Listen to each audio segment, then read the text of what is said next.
interested this time in looking at class, and so different experiences of class and all the different themes that tie into that. We came up with the idea of the Class Act, which is the area that we're in now. We wanted it to feel like a welcoming, homely space, and we all decided on the working class congregation space of the pub. We're looking at kind of pride in working class experience, in where we come from, in everything that's going on, and then also the kind of privileges that we have. We went into the basement where there's thousands of works down there, and the idea was just to pick out some works that we could interpret from a sort of a class, privilege perspective to kind of decolonise the collection. I chose Sister Smith, and the thing that really got me about this work was how austere it is. This grey image, this grey area, which I always felt like I existed in, surrounded by all of this pale. It appealed to me in the sense of like I was a mixed race kid that grew up in white society. Our forefather told us before they pick the water from well, they pick the water from mountain. They are very, very hardworking. Men, women, exactly like these. After they finish his work, they sit together. They listen for each other problems. They share everything. These days, no connected with each other.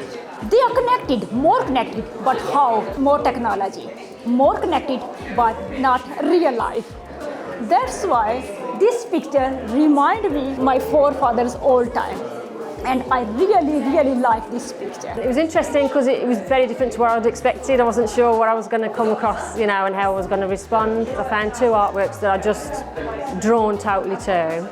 So the first one is this one, which is all about like coming out of the dark and into the light, and that was very much like my life and how I felt because of searching for my own identity. The other picture is all about nature and art locally. So I use British Sign Language. I'm deaf, and we were interested to find this piece of artwork in the Walsall Art Gallery collection. We found out that it's the Deaf and Dumb Asylum in London, but it was specifically for women in Clapton in London. And really at that time, oralism was favoured over sign language. That wasn't promoted at all at that time. And deaf people regarded as people like childlike, really. They couldn't have jobs or succeed in life. It's presented in this case with the ear by Charles Marclay, because he was an artist and a musician, and so that's a way of visually representing this sometimes invisible disability. As a celebration of the Hand of Glory, and to start the conversation, I made this piece of work, which is a full-scale embroidery of the Hand of Glory, in a copper jewelled tray that relates back to the copper mitre, balanced on some antlers that relate to the White Hart where it was found. I really enjoyed the whole finding clothes and embellishing them, and a lot of that was because my nan taught me how to embroider when I was little.